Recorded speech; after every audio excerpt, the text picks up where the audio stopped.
This is Alan with the Grilling Network. Welcome. Today we're going to do ChateauBriand. A while back, about 2 weeks ago, I cut up a tenderloin and I dry aged the center piece of the tenderloin, which is the ChateauBriand.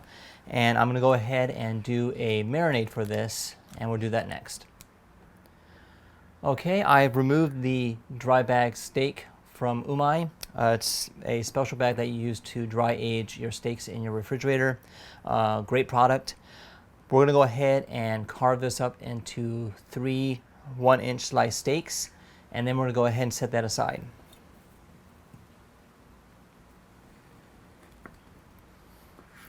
There we go. There we go. You can look at the marbling in that tenderloin. It looks phenomenal. It's got a little bit of a crust. We're going to go ahead and leave that on there, and we'll go ahead and mix up the brine next. Welcome back. The recipe that I'm using for this marinade was, I found it on YouTube. It's from Cliff House. They shared this recipe. We're going to go ahead, and it's quite simple, 5 ingredients. We're going to use 2 cups of orange juice. We're going to use a half a cup of balsamic vinegar. We're going to use 1/4 cup of Worcestershire sauce. And we're going to use a half a cup of white sugar. So you're going to get a little bit of, from the vinegar and the sugar, it's going to kind of mix well together. And to add a little bit of heat, I'm using some sweet chili. You can find this in any grocery store or most grocery stores. And we're going to add 2 tablespoons to this mixture. All right. And what we're going to do now is, since the dry aging of the steak, evaporates some of the moisture of the steaks when you're dry aging them, this marinade will absorb, or the meat will absorb it very well. I'm going to let this go for about 4 hours, and we'll do that next. Welcome back. We're going to go ahead and marinate for about 4 hours. Normally you would marinate about 12 hours or overnight, but since we dry age these steaks, the steak is it loses moisture during the dry aging process, and it will absorb the marinade very well in a short amount of time.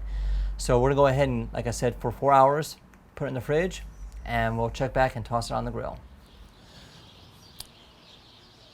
Welcome back. We're outside at the grill. I've preheated my grill to about 500 degrees. It's piping hot. We'll go ahead and get the ChateauBriand on the grill. I'm not going to season these since they've been soaking in a marinade. Using my pigtail food flipper, the greatest invention since sliced bread, in my opinion. You just, poke the meat. I'm going to lay it on the center burning stations where it's the hottest. These pieces are, inch and a half thick. It's going to take a little while for these things to cook through. We're going to let these go for about a minute on each side, maybe 2 minutes.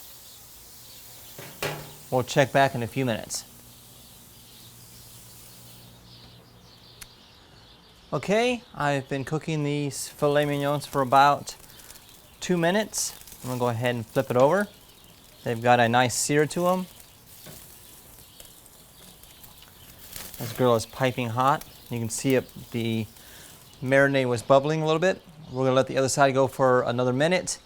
We'll place it on the, where I've turned the burners off on the other side of my grill, and we'll let it go for the remaining time to cook, and I'll show you that next.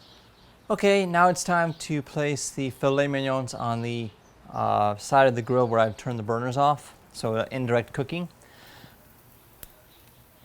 I'll go ahead and flip it over and turn the burners off.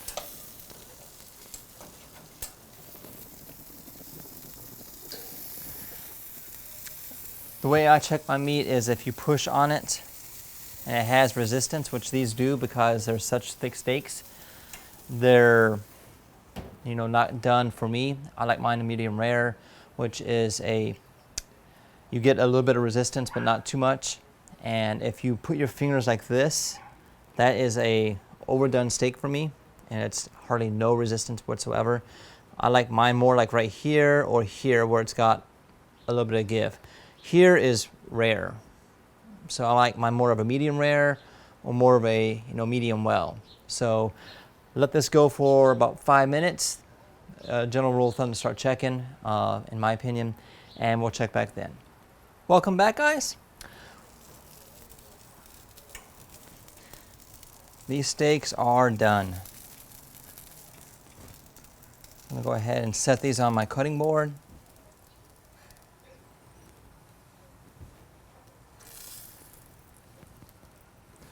I'm gonna go ahead and take these back inside, plate them up. You wanna really let these steaks, when you cook steaks, let them rest for about at least 5 minutes.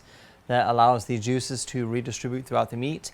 We'll go ahead and plate these up and we'll give it a try. Okay, as you can see here, we've plated this up. This is my dry aged tenderloin that I've marinated for 4 hours. I'm gonna give this a try. As you can see, this is quite tender. That is superb.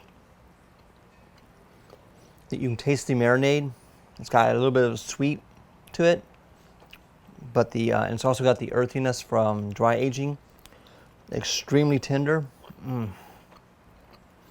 Guys, you have to try this out. I want to thank Umai for the bags, for making this possible for dry aging. The Cliff House for sharing their recipe. Again, guys, thanks for watching. And until next time, guys, we'll see you then.